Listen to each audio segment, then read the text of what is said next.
A juventude brasileira está gravemente desorientada. Eu sou o professor Eduardo Simões e este é o nosso canal. Bem, o senhor Ciro Gomes, o eterno candidato a presidente, esteve recentemente na Bahia, tentando arregimentar as forças de esquerda para aglutiná-las em torno do seu nome, quem sabe lançar uma candidatura mais viável para as próximas eleições, ou o que seja.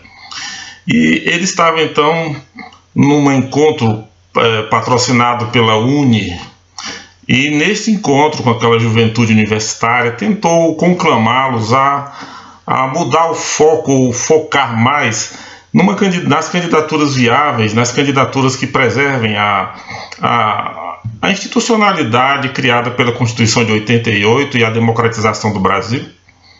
E, é claro, acabou tendo que fazer referência ao Lula, o que gerou uma grande hostilidade por parte do auditório. E nesse momento, inclusive, ele lançou aquele célebre grito de guerra dos irmãos Gomes: Lula está preso, babacas. E foi só falar isso que sua voz foi completamente interrompida, abafada pelos gritos de Lula livre, lançado pela juventude naquela ocasião. E analisando esse episódio, a gente começa a desconfiar, que o PT está deixando de ser um partido político para se tornar uma espécie de seita religiosa muito fanática, muito obcecada apenas por uma coisa: o presidente Lula. Essa característica quase religiosa, por que não dizer religiosa mesmo, do PT e das esquerdas em geral, já haviam sido denunciadas em 1942 de uma forma muito brilhante por um economista austríaco, Joseph Alois Schumpeter, que num livro chamado Capitalismo, Socialismo e Democracia, ele faz uma espécie de um apanhado no início do livro, justamente analisando esse caráter um tanto religioso, vamos dizer, transcendente da mensagem marxista que impregna até hoje o discurso da esquerda. Eu peguei aqui algumas partes do livro que eu vou ler para vocês também poderem ter contato com o pensamento do Schumpeter e vejam o quanto ele é profundo, o quanto ele é precioso para você conhecer melhor o que é uma análise econômica e, ao mesmo tempo, uma análise sociológica e política, como ele faz com brilhantismo no início desse livro.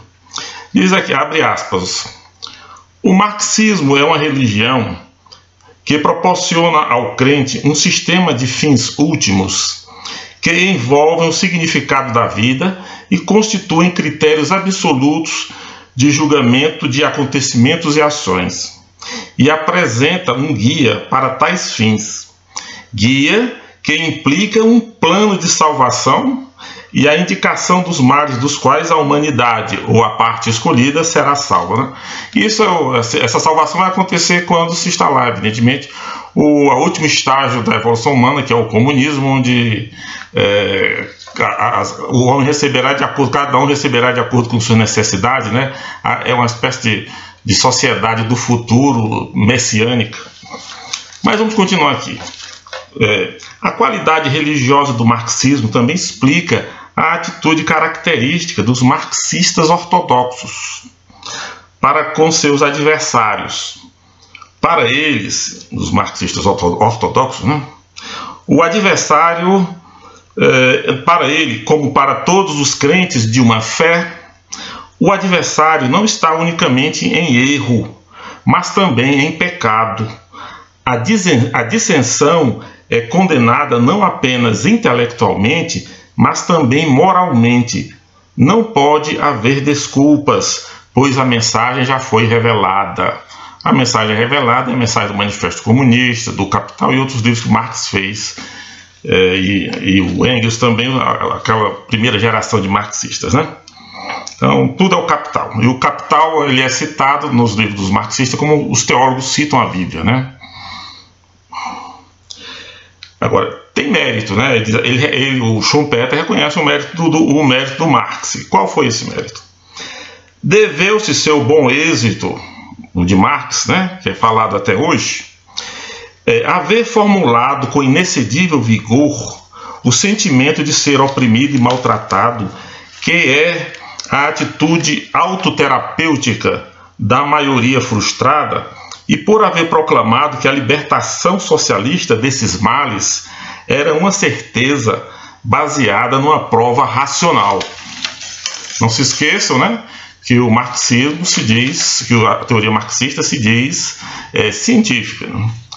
E ele agora toca nisso, Schumpeter. Note-se com que requinte aqui se entrelaçam desejos extra-racionais, ou irracionais, né? E inelutáveis tendências racionalistas e materialistas da época, que não tolerariam nenhuma crença desprovida de base científica, né? A ciência positiva, a ciência experimental estava na época principalmente na época do Capital, experimentando um avanço tremendo e estava passando para as pessoas uma confiança enorme de que o conhecimento científico resolveria todos os problemas da humanidade, né? Aí continua. Analisar o processo social somente interessaria a alguns especialistas, mas pregar sobre o manto da análise científica e analisar tendo em vista as verdadeiras necessidades foi o que conquistou adeptos apaixonados e deu ao marxista a suprema vantagem. 2 pontos. A convicção de que aquilo que crê não pode ser derrotado, mas vencerá fatalmente. Isso é científico, né? Essa crença é perfeitamente provável, como uma equação matemática, não tem como escapar. Aí ele fala aqui sobre a teoria. A teoria do Marx diz assim: não foi uma formulação verdadeira dos sentimentos reais, dos mal-sucedidos, antes uma substituição de sentimentos verdadeiros pela revelação da lógica da evolução social. Quer dizer, ele substitui os sentimentos verdadeiros dos operários, talvez até dos sentimentos do próprio Marx, pela revelação do mecanismo da evolução social. E continua. E atribuindo às massas o seu próprio conceito de consciência de classe, Marx, sem dúvida, falsificou a verdadeira psicologia do trabalhador, focada no desejo de se tornar um pequeno burguês auxiliado pela força política. Ou seja, é o sonho de toda pessoa mais ou menos mediana, né, que quer ter uma vida confortável, quer ver sua família bem alimentada, bem sustentada e, inclusive, às vezes esquecer o resto do mundo, né? E isso também passa na cabeça do trabalhador. Isso é do ser humano, não é específico da classe burguesa, né? E continuando aqui, ele trata aqui agora da relação de Marx com os trabalhadores. Sempre se conservou liberto de qualquer tendência tão comum entre os seus adeptos para bajular os trabalhadores. Tinha provavelmente uma clara percepção do que eram as massas e colocava-se muito acima delas. Nunca, igualmente, defendeu qualquer ideal como criação sua. Isso é curioso em Marx. Há dignidade em tudo isso, o que compensa muita pequenez e vulgaridade com as quais, em seu trabalho e em sua vida, tal dignidade formou estranha aliança.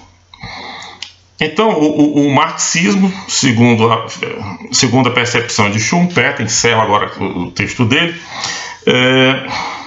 o marxismo ele acabou se prestando a um culto. E esse culto começa com o próprio Marx, sem dúvida, que teve o bom senso, né, de não se colocar à frente e assim trair o caráter religioso da sua doutrina, da sua teoria, né, formulando de uma maneira genérica, sem se colocar à frente. Ele tornou-a mais acessível ao fato de ser considerada uma ciência, à possibilidade de ser considerada uma ciência, né? E tornou seu nome praticamente eterno, né? Enquanto durar essa discussão política e tudo, provavelmente Marx estará por aí. Agora, com relação à questão do que acontece nas nossas universidades, eu queria refletir o seguinte, né, que as universidades são consideradas tradicionalmente como templos do saber, da ciência, da tolerância, da democracia, mas no Brasil isso não está acontecendo em muitas delas, e elas estão correndo um risco gravíssimo. Eu digo, as universidades estão correndo o risco no Brasil de se tornarem uma espécie de rede, uma network de comunidades tipo Canudos e Pedra Bonita, né? Aguardando freneticamente a volta ou o aparecimento de um Antônio Conselheiro, um Dom Sebastião, né? Com uma diferença fundamental. As comunidades originais, Canudos e Pedra Bonita, elas eram formadas por pessoas paupérrimas, abandonadas, completamente incultas, enquanto que essas atuais, né, são formadas por garotos de classe média e alta, né, guiadas por mestres e doutores abarrotados de títulos acadêmicos.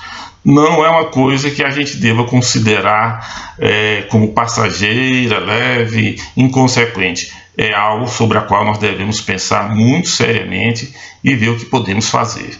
Muito obrigado.